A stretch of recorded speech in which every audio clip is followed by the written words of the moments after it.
नमस्कार दोस्तों, मैं अंकुर उपाध्याय स्वागत करता हूं आप सभी का एक बार फिर से अपनी नई वीडियो में।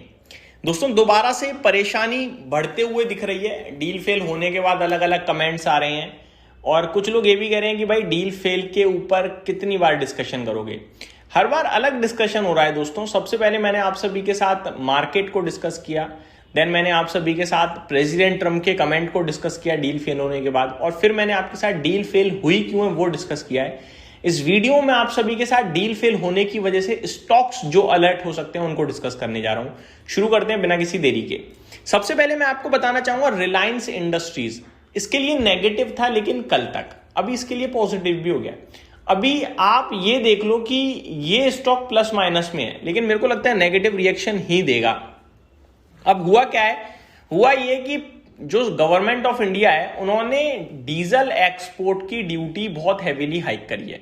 21.5 से सीधे आई थिंक 22.5 से या 21.5 से सीधे बढ़ाकर 55.5 प्रति लीटर कर दिया है अब डीजल के एक्सपोर्ट पे।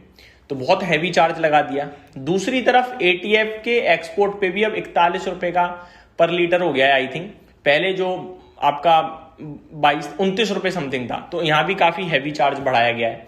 तो इसकी वजह से क्या होगा, जो भी कंपनियां एक्सपोर्ट करती हैं उनके लिए प्रॉब्लम, और सबसे ज्यादा एक्सपोर्ट तो रिलायंस ही करता है, तो इनके लिए बड़ी परेशानी थी।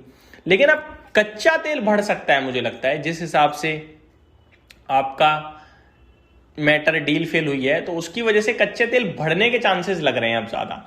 और अगर कच्चा तेल उछलता है तो फिर रिलायंस जैसी कंपनीज के लिए ये पॉजिटिव होता है, क्योंकि ये कच्चे तेल को बेचते भी हैं और खरीदते भी हैं। तो मेरे को लगता है प्लस माइनस हो गया, बट मोटा मोटी लेवल पे मेरे को नेगेटिव लग रहा है। क्यों?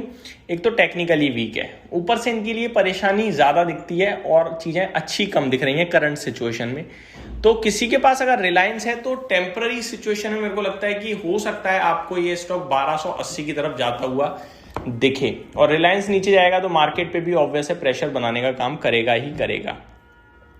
दूसरी तरफ अगर मैं यही बात करूं आप सभी के साथ, ये जो डीजल एक्सपोर्ट पे ड्यूटी बढ़ाई गई है, तो इससे कहीं ना कहीं और रिफाइनरीज भी थोड़ा परेशान होंगी और एचपी बीपीआईओ पे भी थोड़ा बहुत दिक्कत आएगी। अब आते हैं कल पे। कल डील फेल होने की वजह से कच्चे तेल बढ़ने के चांसेस बढ़ गए हैं।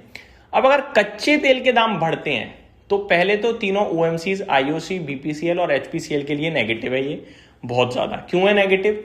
क्योंकि इनके लिए तेल खरीदना महंगा हो जाएगा और ज्यादा इनको लॉसेज आएंगे। सिंपल लैंग्वेज में बात करूं तो इनके लिए होगा बेहद नेगेटिव।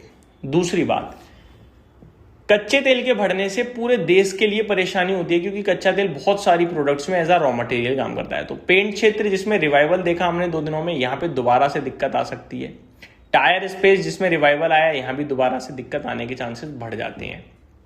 ठीक है, फायदा हो सकता है ओआईएल और ओएनजीसी को, क्योंकि तेल के दाम बढ़ेंगे तो ओएनजीसी और ओआईएल जो बीते 2 दिनों में थोड़े बहुत गिरे हैं, इनमें रिवाइवल आने के चांसेस हो जाएंगे। तो ये स्टॉक्स के लिए पॉजिटिव हो सकता है, मुझे ऐसा लगता है।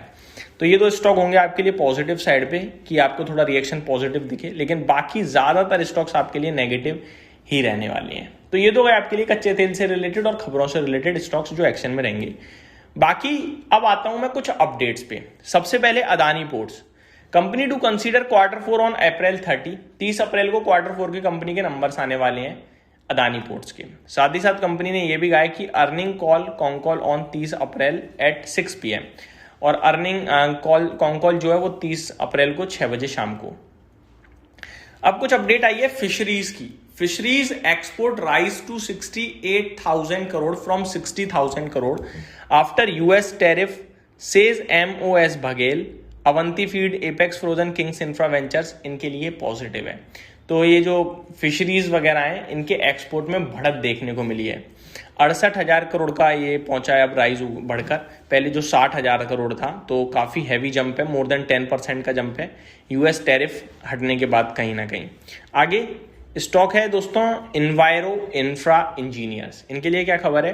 Receives letter for 2 Maharashtra project under Swachh Bharat mission totalling to 972 crore to be completed in 24 month. तो 24 महीने में कंप्लीट करना है। 972 करोड़ का ऑर्डर मिलता हुआ दिखा है, तो पॉजिटिव है इस कंपनी के लिए। आगे स्टॉक है दोस्तों अदानी एंटरप्राइजेज, एक और अदानी ग्रुप की कंपनी है। ये कह रहे हैं incorporates 4 wholly owned real estate subsidiaries with 10 lakh paid up capital each including AMACL। तो 4 कंपनियां इन्होंने बनाई हैं, होली ऑन सब्सिडरी बनाई है रियल एस्टेट की। तो ये अपडेट आते हुए दिख रही है। बाजार स्टाइल रिटेल की तरफ से अपडेट है, opens 2 new store in Uttar Pradesh and west Bengal bringing total store count to 269। 2 नए स्टोर खोले हैं और अब टोटल स्टोर 269 हो गए हैं। बाजार स्टाइल के लिए अपडेट आते हुए दिख रही है।